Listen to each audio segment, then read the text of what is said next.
अर्थव्यवस्था पर असर पड़ता है। तो रोजगार का प्रत्यक्ष क्या पड़ता है? लोगों को लगता है कि रोड तो बन रहे हैं तो ये उद्योगपतियों को, कंपनियों को उसका प्रॉफिट हो रहा है, लेकिन रोजगार भी तो मिलता है। आपको सबसे अच्छी बात हमने 22,000 करोड़ में बौद्ध सर्किट बना, जिसमें जहां भगवान गौतम बुद्ध का जन्म हुआ, जहां उनको ज्ञान प्राप्त हुआ, ये गोवा का है। अच्छा, हाँ, ये गोवा ये देख के मैं आपको बताऊंगा। हाँ, इस पे लिफ्ट से ऊपर जाएंगे।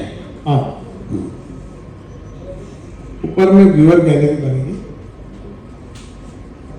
नहीं, ये दूसरा। अच्छा, ये नागपुर के पास अंबोरा का है। ये लिफ्ट जा रही ऊपर, ये रेस्टोरेंट है उसके ऊपर। अच्छा, ये गोसी खुद करके जो डैम है ना, गोवा का अभी बताया गया है। तो ये बौद्ध सर्किट 22,000 करोड़, और इसमें कम से कम अब south east Asia, Indonesia, Malaysia, China, Singapore, इतने बौद्ध धर्म आ रहे हैं कि वो आने के बाद टैक्सी लेते हैं, होटल में रहते हैं, रेस्टोरेंट में जाते हैं। तो इसका फायदा होता है। जैसे 4 धाम, बद्रीनाथ, केदारनाथ, गंगोत्री, 3 गुना लोग आने आ रहे हैं, तो उनको उतना बंद करना। इसी प्रकार से पूरे देश में हर जगह पर प्रयागराज का उदाहरण लो। रोल अच्छा उदाहरण के पहले मैं आपका धन्यवाद करता हूं तमाम 100 करोड़ हिंदुओं की तरफ से कि कुंभ मेले में 65 करोड़ जो लोग आए, इसमें सबसे बड़ी भूमिका अगर किसी की होती तो सड़क की भूमिका थी। तो मुंबई से निकलते थे, फोन करते थे, सुबह जरा जा रहे स्नान करने उधर कुछ देखो, मैं कहता इतने दूर से, और वो पहुंच भी जाते थे, कश्मीर से, साउथ से, पूरे देश के लोग पहुंचे। उसमें आपका विशेष योगदान है और इसके लिए मैं तमाम हिंदुओं की तरफ से धन्यवाद व्यक्त करता हूं कि ये रोड के कारण संभव हो पाए इतनी बड़ी संख्या। मुझे लगता है कि कुंभ में जितनी कार आई, ये वर्ल्ड रिकॉर्ड है, और इसका कारण ये है कि हमारे नागपुर से लोग 8 घंटे में प्रयागराज पहुंच रहे, हर घर में लोग बैठे गाड़ी में प्रयागराज जा रहे हैं। तो ये सब इसीलिए संभव हुआ कि रोड अच्छे हुए। और ये जब प्रयागराज में कुंभ हुआ, योगी जी ने कहा कि 2 लाख करोड़ का जीडीपी बढ़ा। तो ये जीडीपी बढ़ा, तो ये क्यों बढ़ा? तो इतने ज्यादा लोग हैं, उसके कारण बढ़े, और रोड बने इसलिए लोग ज्यादा है।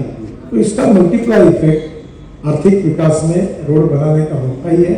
और इसीलिए American president John F Kennedy, इनका एक प्रसिद्ध वाक्य मैं अपने ऑफिस में लिखकर मैंने रखा है कि American roads are not good because America is rich, but America is rich because American roads. तो निश्चित रूप से प्रॉस्पेरिटी भारत के विकास में भी निर्णायक माइलस्टोन रहेगा। हम रोजगार की बात कर रहे थे, तो ऐसा कोई हिसाब है क्या कि कितने किलोमीटर पर कितने लोगों को रोजगार मिलता है? ऐसा कुछ स्टडी हुआ है? ये तो नहीं है, पर अपना जो जीडीपी ग्रोथ है उसमें सबसे ज्यादा कंट्रीब्यूशन रोड सेक्टर, क्योंकि रोड सेक्टर के कारण, जैसे मैंने कहा लॉजिस्टिक कॉस्ट कम है। मैं आपको एक छोटा उदाहरण दूं। दिल्ली में ये द्वारका एक्सप्रेस हाईवे बना, हरियाणा और दिल्ली के बीच। पहले याद फॉरेस्ट जैसे जंगल, पेड़ वगैरह थे, कुछ नहीं था, पूरी जमीनें खाली पड़ी थी। अब यहाँ 10 लाख करोड़ की इन्वेस्टमेंट हुई है, दोनों बाजू में टाउनशिप बनी है, बिल्डिंगें बनी है, और अब उतने रेट बढ़ गए कि एक बार मैं मुंबई हवाई जहाज से जा रहा था, तो एक लड़का 30-35 साल का आया, टाई पहना हुआ, मेरे पैर छूने लगा। मतलब क्यों, ऐसा क्यों करते? बोले साहब मेरा दिवाला पीट चुका है, क्योंकि मेरी जमीन पड़ी थी, काम अधूरा था द्वारका एक्सप्रेस हाईवे पर आपने जैसे रोड बनाया, मैं आज 50,000 करोड़ का आदमी हूँ, आपके कारण, इसलिए मुझे आपको नमस्कार करने दीजिए। तो ये इतना बड़ा इम्पैक्ट है। कितनी बड़ी टाउनशिप है। अब इतनी बड़ी टाउनशिप बनी, उसमें स्टील लगा, सीमेंट लगा, पेंट लगा, फर्नीचर तैयार हुआ, सब काम हुआ। किसको काम मिला? ये रोजगार मिला ना। एक ये द्वारका एक्सप्रेस हाईवे ने ही 10 लाख करोड़ की इकोनॉमी डेवलप की, तो पूरे देश के इस रोड ने कितना डेवलप किया होगा ये आप समझ सकते। पहले शहर बसते थे नदियों के किनारे, ऐसा कहा जाता है, अब तो हाईवे के किनारे बसते हैं। तो ये जो आपने नए हाईवे बनाए, भविष्य में इनके बगल में भी बड़े बड़े ग्रीन सिटीज वगैरह आएंगी? ऑलरेडी आ रही है। अभी दिल्ली से देहरादून 2 घंटे में है।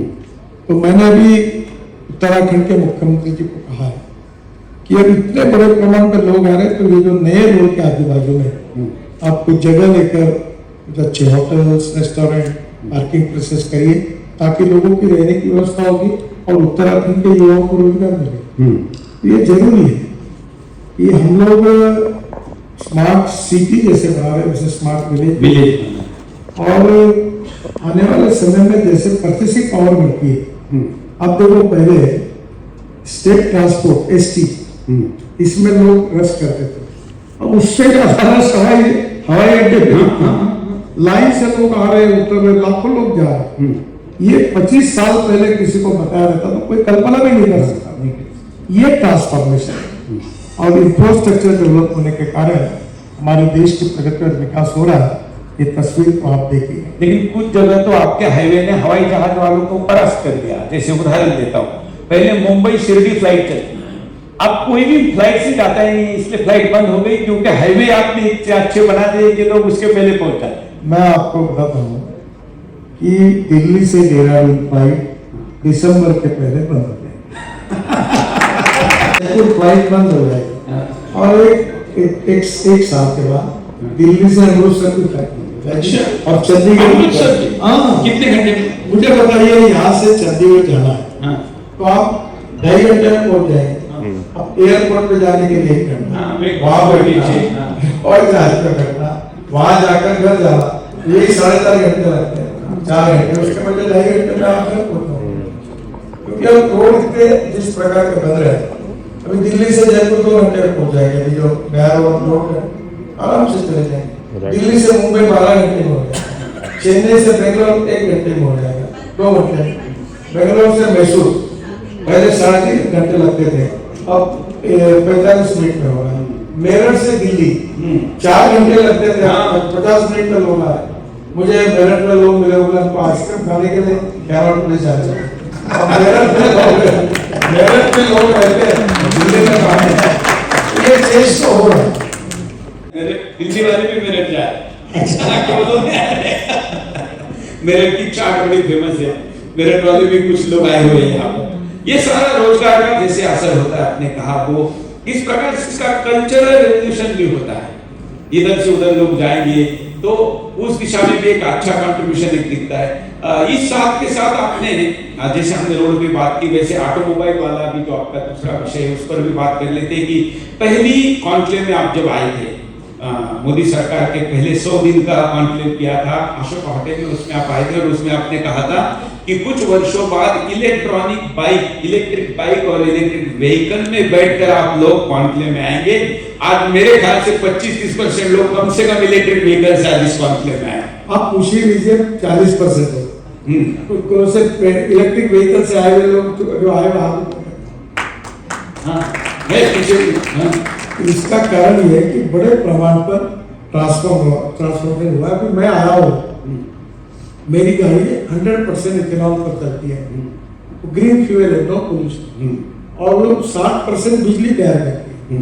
तो पेट्रोल क्या है तुलना में, अगर पेट्रोल की कीमत से एवरेज निकाले 25 रुपए लीटर पेट्रोल का भाव होगा और नो पोल्यूशन। तो ये बहुत बड़ा चेंज हो रहा है। और 22 लाख करोड़ का हमारा इंपोर्ट है फॉसिल फ्यूल का। ये 22 लाख करोड़ में से 10 लाख करोड़ बचाए हमने, और ये हिंदुस्तान के किसानों के जेब में जाएंगे तो गांव कितना विकास होगा, कितनी स्थिति बदलेगी। लोग कहते हैं कि नितिन गडकरी जी ने बड़े सिस्टमेटिक तरीके से अरब के जो शेख लोग हैं उनका दुकान बंद करवाने का काम कर रहे हैं। नहीं, वो तो नहीं है। एक बात पक्की है कि हमारा देश आत्मनिर्भर बने, हमारा देश स्वावलंबी बना चाहिए।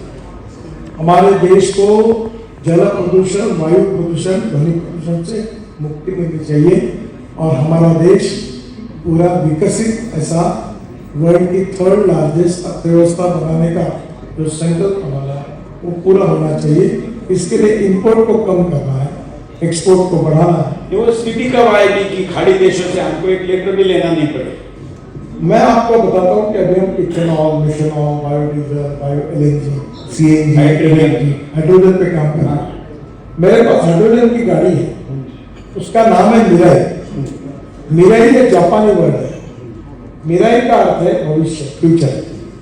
तो पानी से हाइड्रोजन तैयार होता है, कचरे से हाइड्रोजन तैयार होता है, बायोमास से हाइड्रोजन तैयार होता है, और ये होता है ग्रीन हाइड्रोजन।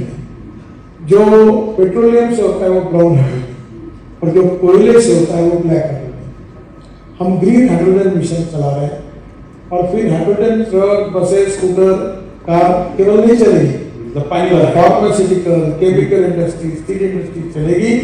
और मैं आज आपको बता रहा हूं, अभी मैं जब 11 साल पहले आपके पास आया था, इलेक्ट्रिक गाड़ी की बात की थी, उसे आज बता रहा हूं कि हमारा देश ऊर्जा को आयात करने वाला नहीं तो ऊर्जा को निर्यात करने वाला है।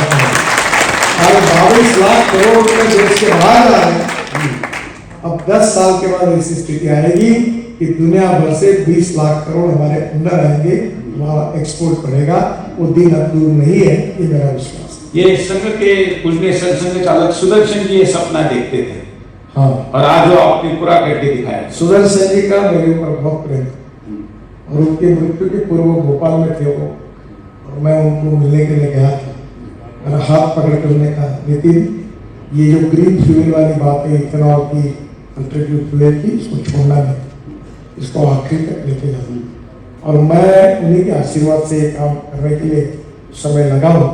और आज जब ये सपना पूरा हुआ तो आज सुदर्शन जी हमारे बीच में नहीं है, पर एक स्वयंसेवक के रूप में, एक समर्पित, राष्ट्र के लिए समर्पित प्रचारक के रूप में, ये राष्ट्र सुखी बने, समृद्ध बने, संपन्न बने, शक्तिशाली बने, जल, वायु, ध्वनि प्रदूषण से मुक्त बने और बहुत ताकतवर अर्थव्यवस्था बने, अपने पैरों पर खड़ा रहे। ये जो सपना सुदर्शन जी का था, इसमें ये फॉसिल फ्यूल सबसे बड़ी समस्या थी।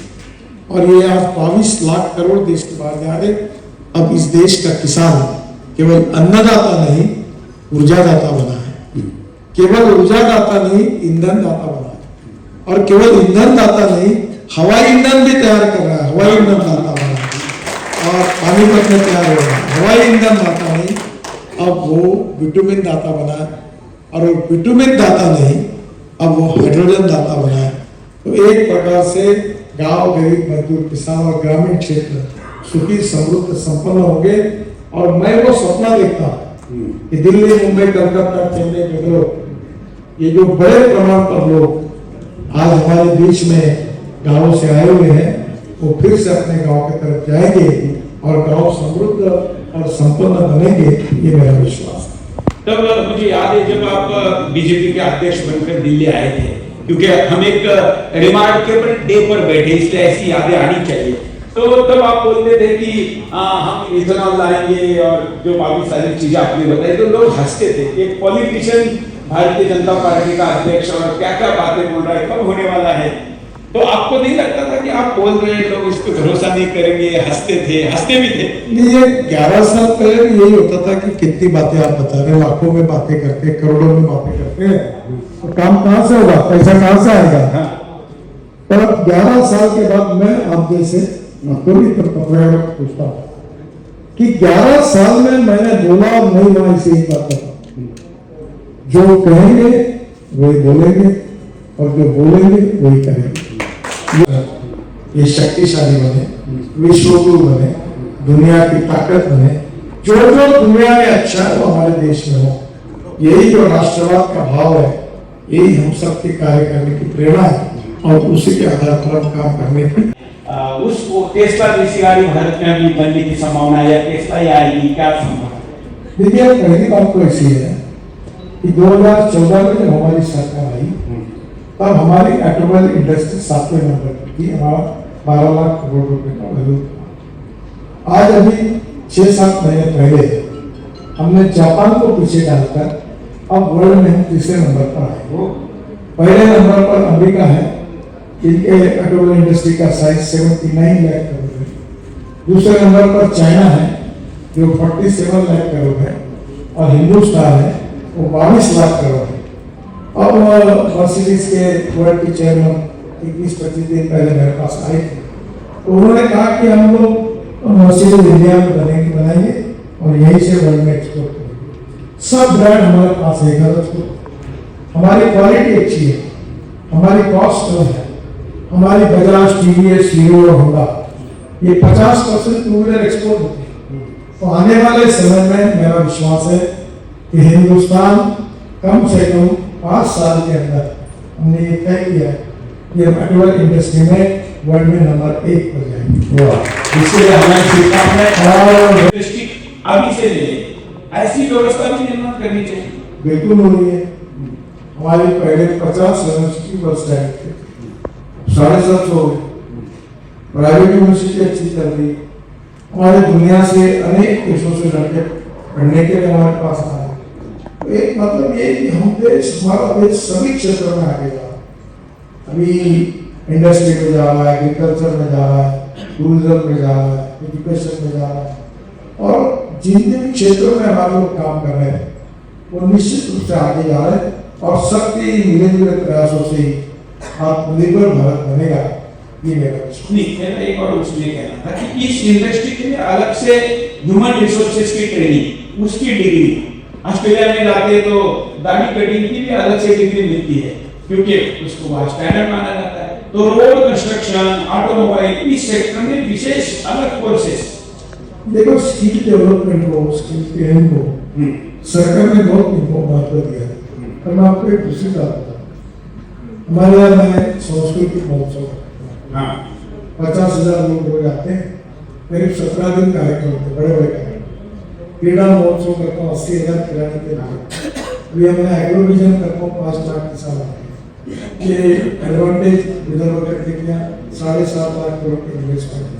ज्येष्ठ नागरिक रिजर्व आते हैं।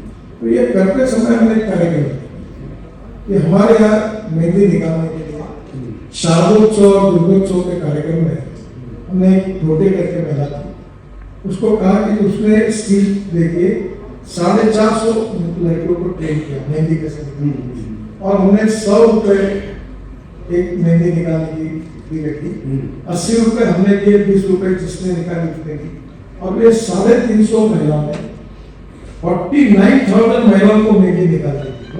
अब आपको आश्चर्य लगेगा, यहाँ खेल समाप्त नहीं हुआ। अब वो लड़कियां नागपुर से दुबई जा रही है, शादियों में मेहंदी लगा रही है, दिल्ली आ रही है, कलकत्ता जा रही है, और उनको भी कोई मेहंदी वाली लड़की 50,000, कोई 60,000 वो हवाई जहाज से जाने लगी। तो ये है स्किल। तो ये इस प्रकार के हमारे अनेक कलाएं हैं। और उसमें मैं साड़ियाँ बना, ये जो कोशिश प्रोजेक्ट हमने हेमा मालिनी जी से उसका प्रचार करा। हाँ, तो वो आज कल ही वो ऑफिसर यहाँ आए हैं, तो हमने झारखंड में उसका प्रिंटिंग करा। आपको ताजुब होगा, वो मुझे कल पता 200 साड़ियों की वेटिंग लिस्ट है। अब मैंने बन रहा है कि मैं गरीबों के लिए कुछ करना चाहिए। मैं बहुत सुंदर कॉटन की साड़ी अपने तैयार की, जकार्ड हो, इलेक्ट्रॉनिक के ऊपर, और वो केवल मेरी इच्छा है 400 रुपये में, 400। तो गरीब को सस्ते में साड़ी मिले और महिलाओं को साड़ी के पीछे 7 रुपये रुपया जो चीनी होती है रेडीमेड गारमेंट, उसके बारे कारपेट बनते हैं। मेरे यहाँ सबको देखा, कोई आता है बोलता है 5,000 रुपये का, 6,000 रुपये का। मैं बताता हूँ ये 400 रुपये में बना और 500 रुपये बेचा, विश्वास नहीं होता। और महिलाओं को काम मिला।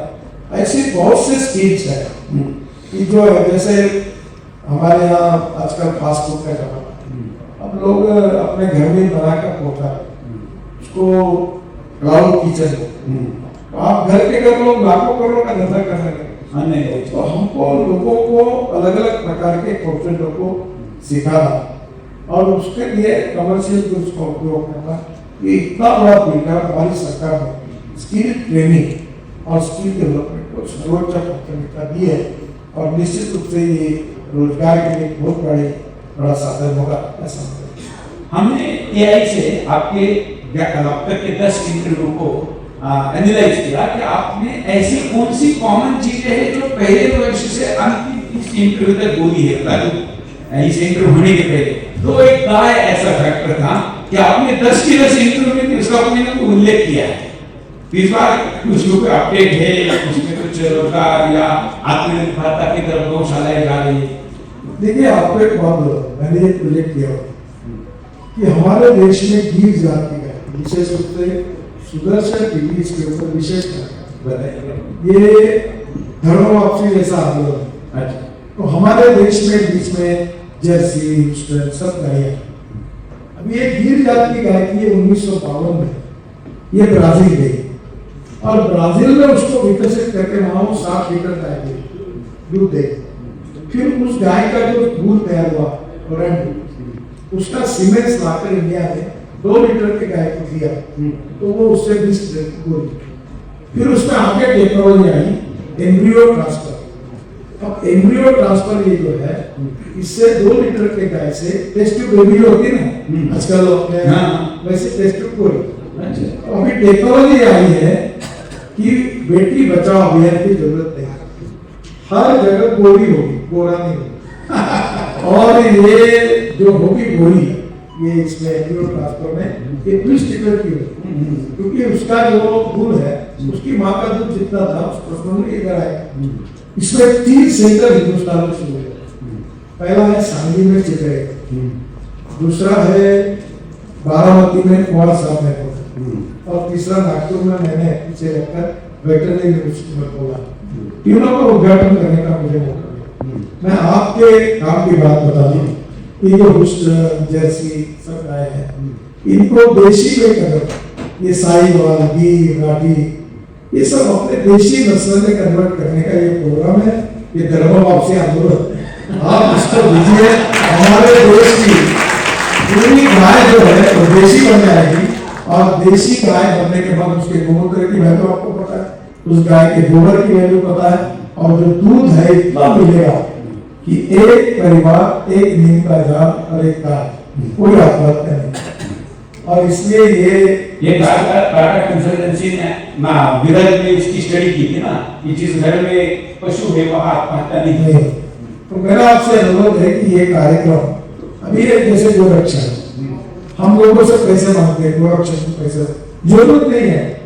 हर गोरक्षा अगर 300-400 गाय 20 लीटर वाली तैयार करेगा तो उनके पास करोड़ों रुपए आएंगे।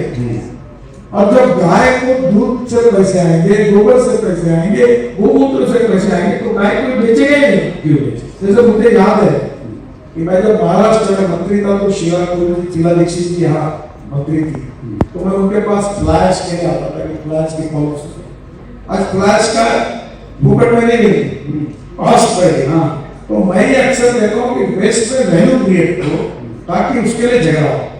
कल कचरे, मैं आज आपको बता रहा हूँ ये जो म्यूनिसिपल वेस्ट है ना कचरा, आने वाले 5 साल के बाद कचरे के लिए झगड़ेंगे। बड़े बड़े नेता फोन करेंगे ये कचरा उसको दो, ये कचरा आज आप हंस रहे। मैं जानता हूँ कि लिख के रखना कि लोग बोलेंगे कचरा मेरा, वो बोलेंगे मेरा। कचरे में वैल्यू क्रिएट, कचरे से आनंद बने। आज ऑर्गेनिक मैन्युअल तैयार होता है, ये सब रिवोल्यूशन होने वाला डेवलप टेक्नोलॉजी। मुझे लगता है कि हिंदुस्तान तेजी से इन सब बातों से आगे बढ़ रहा है, ये बहुत बड़ी अलग अलग डेट्स देता है। देखिए हमारे दत्तोपंत ठेंगड़ी जी बहुत बड़े किसान थे, वो एक अच्छी बात है, वो कहते थे every politician thinks about his next election and every social economic nation leader thinks from century to century. जो राष्ट्र निर्माता होते, जो सामाजिक आर्थिक परिवर्तन का विचार करते हैं, वो एक शतक से दूसरे शतक। तो इसलिए ये कार्य कभी समाप्त नहीं, क्योंकि कार्य ऐसा होता है कि जैसा बनता है वैसे और आगे अपेक्षाएं निर्माण होती है। आज जो है वो कल नहीं, कल है वो आगे नहीं, तो हमें चलते रहना चाहिए और टुवर्ड्स एब्सोल्यूट। हमारे बीच में कोई पुराना नहीं, सब अपना। हम अच्छा होने का प्रयास करते हैं, गुणवान होने की कोशिश करते हैं, तो हम चलते रहते हैं। मुझे लगता है हमें काम करते रहना चाहिए। परिस्थितियां बदलते रहती है, देश बदलता रहता है और उस समय परिस्थितियां बदलती, उसमें फिर नई परिस्थिति में फिर काम करना पड़ता है। ये राष्ट्रीय निर्माण का काम ये कभी समाप्त होने वाला नहीं है, ये कंटिन्यूअस प्रोसेस है, चलने वाला। बिल्कुल। तो अनेक अपूर्णांक लेके पूर्णांक करने के विचार की यात्रा, अपने परिश्रम से हिंदुस्तान को एक नई दिशा और गति देने का काम आपने किया, इसके लिए हम आपके आभारी हैं और यहाँ भी समय दिया उसके लिए आभारी है। हमारे यहाँ सभी कई लोग आज आपको सुनने के लिए राजस्थान से लेकर कई उत्तराखंड और कई राज्यों से आए हुए हैं। मैं सभी की तरफ से स्वागत हमने आपका किया, आप घर के ही है, लेकिन धन्यवाद करने की हमारी परंपरा है और हम खुदों से नहीं करते, शस्त्र से करते, इसलिए गदा देकर मैं आपको स्वागत करता हूं। जा सकती थी कि कचरे का भी मूल्य निर्धारित हो सकता है और इसीलिए हम श्री नितिन गडकरी जी को विजनरी बोलते हैं। बहुत थोड़ा सा समय अवसर करेंगे क्योंकि हम कहते हैं कि बात के साथ साथ काम का भी सम्मान होना चाहिए।